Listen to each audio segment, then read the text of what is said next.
ලෝක ඔයා ස්වාමින් වහන්සේලා එක්ක ලෝකෙ වටේම යනවනේ. ඉතින් දැන් ඔයා අපේ මේ ලස්සන රටටත් එනවා. පාරේ අසරණ වෙලා හිටපු සුනකෙක් විදිහට කොහොමද ඔයාට මේ ගමන දැනෙන්නේ? අශේන් මම පාරේ කන්න නැතුව අවුවට වැස්සට ඉන්න හිටින්න තැන් නැතුව මිනිස්සුන්ගෙන් ගුටි කකා හිටපු ජීවිතයක්. හැබැයි ස්වාමින් වහන්සේලා මාව ඒ තැනින් ගලවලා ගත්තා. උන්වහන්සේලාගේ සෙවණේ ඉන්නකොට මට කිසිම රටක් කිසිම ගමනක් බරක් වුණේ නැහැ. හැබැයි ආලෝක බෞද්ධ ඉතිහාසයේ ඇතුලේ මෙහෙම සුනකයෝ පාගමන් වලට සම්බන්ධ වුණු අවස්ථා තියෙනවාද? ඒක ආගමට කරන නිගාවක්ද? බුදුදහමේ මූලිකම පදනම මෛත්‍රිය. සතෙක් වුණත් හික්මීමෙන් ඒ මාර්ගයේ යන එක ආගමට නිගාවක් වෙන්නේ කොහොමද?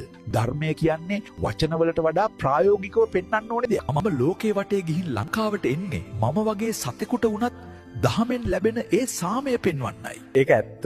බුදුහාමුදුරුවෝ කිව්වෙත් සියලු සතුන්ට තමන්ගේම දරුවෙක්ට වගේ ආදරය කරන්න කියලානේ. ඉතින් මේ වගේ අසරණ ජීවිතයකට රැකවරණය දීලා මෙච්චර උතුම් ගමනකට එක් කරගෙන යන එක තරම් පිනක් තවත් තියෙනවද? ඔව් වශයෙන් අපිත් ඔයාලා හැමෝම වගේ මේ සසරේ යන අසරණ ජීවිත අපිටත් දහමේ සිසිලස විඳින්න අයිතියක් තියෙනවා.